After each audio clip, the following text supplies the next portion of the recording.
Oke. Oke. Baik, mari kita bisa mulai ya Bapak. Ya. Oke. Assalamualaikum warahmatullahi wabarakatuh. Waalaikumsalam. Alamin, puji syukur kehadirat Allah Subhanahu wa taala yang pada pagi hari ini kita diberi kesempatan sungguh sangat berbahagia karena kita bisa menyelenggarakan visiting professor untuk jurusan Electronic Engineering Education di Universitas Negeri Yogyakarta dengan menghadirkan Bapak Dr. Wahyu Kaisarendra dari Faculty of Integrated Technologies University Brunei Darussalam, ya, dengan tema Robotic in Manufacturing. Nah, sebelumnya mari kita awali kegiatan ini dengan berdoa menurut agama dan kepercayaan masing-masing. Berdoa disilakan.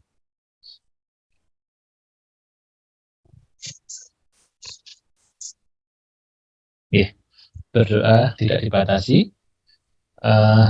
Baik,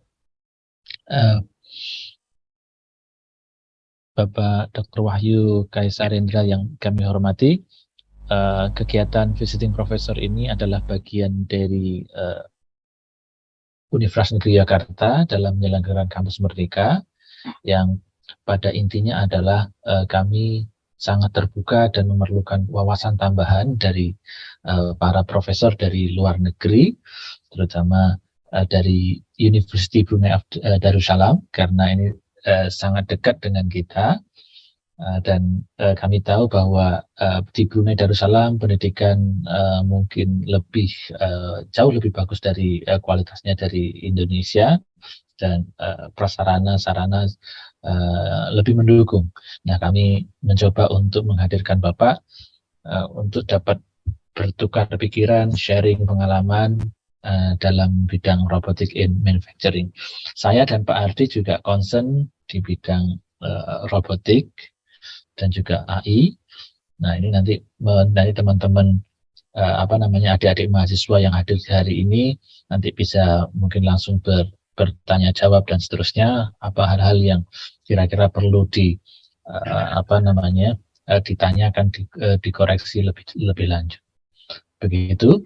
Untuk itu, untuk mempersingkat waktu, kami persilahkan kepada Bapak Dr. Wahyu Kaisarendra dari University Brunei Darussalam untuk mempresentasikan paparannya. Monggo Bapak. Ya, terima kasih Mas Mus ya, Mas Muslihin. Ya, sebelum saya ucapkan terima kasih kepada Universitas Muhammadiyah Yogyakarta karena sudah mengundang saya dalam acara visiting professor. Dan saya juga minta maaf tadi, saya baru saja masuk kantor nih setelah cuti lama. Saya baru punya bayi. Pas saya dari kampus, saya datang, loh kok nggak ada webcam saya? Kira saya pulang. Saya baru sadar kalau nggak dipinjam sama mahasiswa saya. Oke, ya, Assalamualaikum warahmatullahi taala wabarakatuh. Selamat pagi semuanya. Saya mungkin untuk ini ya, untuk membuat waktu efisien, saya akan langsung saja. Ini boleh tahu Mas Mus berapa waktu yang saya diberikan ke saya? Kurang lebih sekitar 45 menit. Oke. Ya. Sisanya ntar Q&A ya, nah jawab ya. Ya. Oke, Pak. Saya coba ya, saya mau sudah di share log ya. Ya, share screen dulu. Robotic in manufacturing. Sudah bisa dilihat presentation slide saya? Sudah. Oke, Pak ya. Ya, bismillah.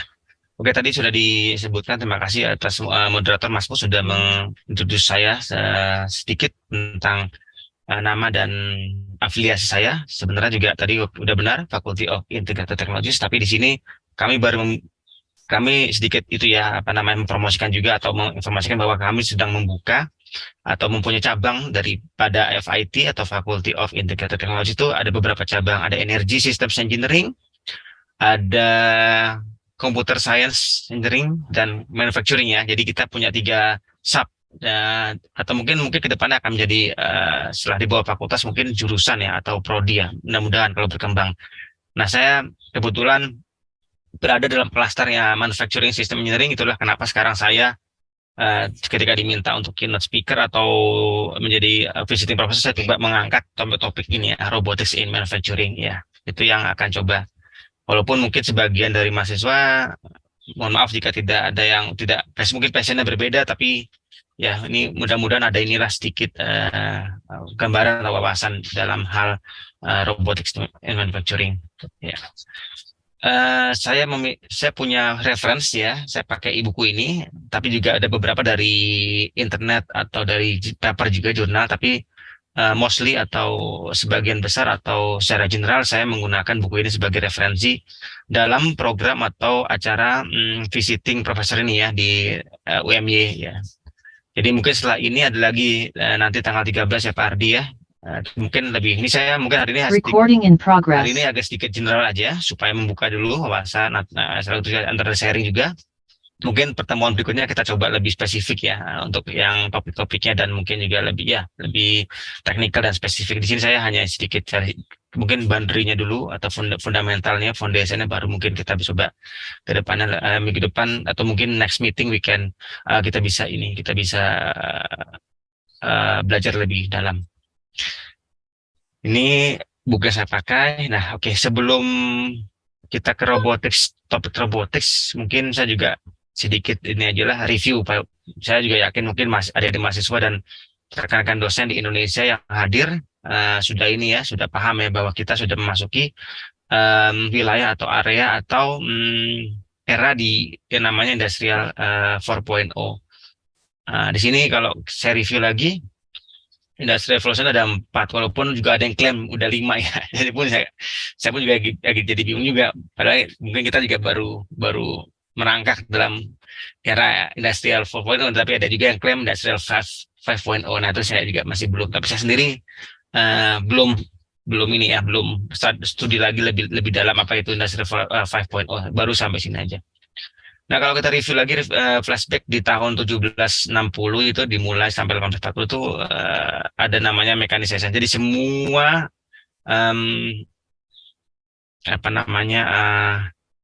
alat-alat yang dipakai di manusia itu yang mungkin dari prinsip dasar fisika ya, ilmu fisika yang dasar, kemudian diolah sedemikian rupa menjadi suatu bentuk alat. Itu namanya mechanization ya. Jadi membuat suatu prototipe atau alat yang mungkin dasarnya dari hukum-hukum fisika.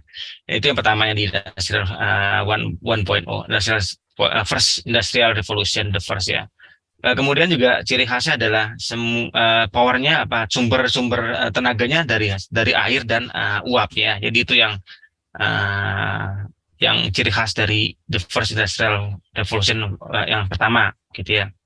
Jadi semua pembangkit atau mungkin device atau mesin digerakkan oleh air dan uap. Kemudian yang second-nya itu, yang kedua, Second Industrial Revolution itu di tahun 1870.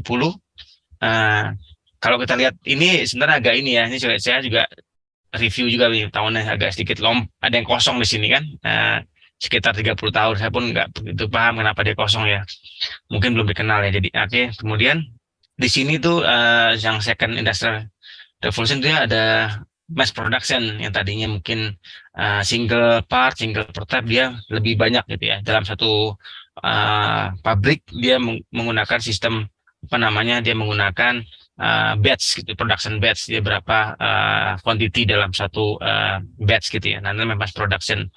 Nah ini sudah mulai juga berubah dari pembangkit atau sumbernya dari air dan uap menjadi elektrik ya. Elektrik itu, walaupun elektrik sendiri juga sumbernya juga seperti PLTA gitu, PLTU dari uap ya, tapi yang untuk menggerakkan suatu mesin tersebut bukan lagi dari air dan uap, tapi dari elektrik gitu ya. Nah, itu yang kedua. Yang ketiga ini yang sedikit advance nih, mungkin ada juga yang lahir di tahun ini, teman-teman saya pun di era 1980 ya, 82 saya lahirnya.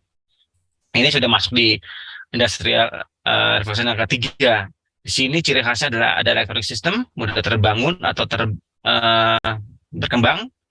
Ada lagi namanya masuk IT system ya, IT dan automation. Nah, itu di sini. Kemudian yang keempat itu ya yang sekarang kita apa namanya, ini mungkin dua lebih nih ya, saya maaf ya, mungkin sampai sekarang nih, nggak 2020, mungkin sampai sekarang masih Industrial 4.0. Itu yang kita sekarang hadapi ya, yang kita sekarang hadapi, dan ciri khasnya cyber physical system ya. Nanti kita lihat ini bagiannya adalah salah satunya adalah apa namanya, robotic manufacturing, cyber physical system. Ya, ini kemudian saya coba review lagi tentang Industrial Revolution. Jadi kalau kita lihat modern production system saat ini harus fleksibel ya, harus fleksibel, kemudian juga respon to market demands, karena manusia pun sekarang kebutuhannya sangat bervariasi ya, sangat bervariasi dan mungkin sangat cepat perubahannya. Katakanlah saja mungkin kalau teman-teman di Indonesia atau mahasiswa, ada yang mahasiswa suka naik motor ya atau otomotif, itu pasti eh, mudah untuk merasakan jenuh atau mungkin bosan ya, dengan mungkin dalam bentuk fiturnya atau mungkin dalam bentuk fungsinya gitu ya. Ya segala macam bentuknya. Nah itu beda mungkin dengan era-era manusia zaman yang dulu. Mungkin angkatan bapak saya pun kalau punya handphone, atau punya handphone sih, kalau punya suatu barang itu mungkin bisa awet ya, dari mulai apa namanya, masih muda sampai itu sudah sepuh tuh masih ada sama. Tapi kita udah, karena manusia juga udah dinamika berubah, di situ mereka manusia juga apa namanya, punya sense yang berubah gitu ya. Karena kalau kita bicara product design atau manufacturing itu nggak bisa engineer itu bikin sendiri sesuka kita. Kita mau bikin alat ini nggak bisa, karena saya pun ngajar mata kuliah product design engineering ya di FIT UBD ini. Saya belajar juga, ada bukunya, ada textbooknya juga. Yang paling utama tuh di production system adalah market ya, market demands, apa yang dibutuhkan oleh market. Nggak boleh kita sembarangan apa namanya desain. Jadi market itu adalah utama, informasi utama. Nah, dari situ manufacturing products, kemudian juga benda kerja, workpiece perlu karena saking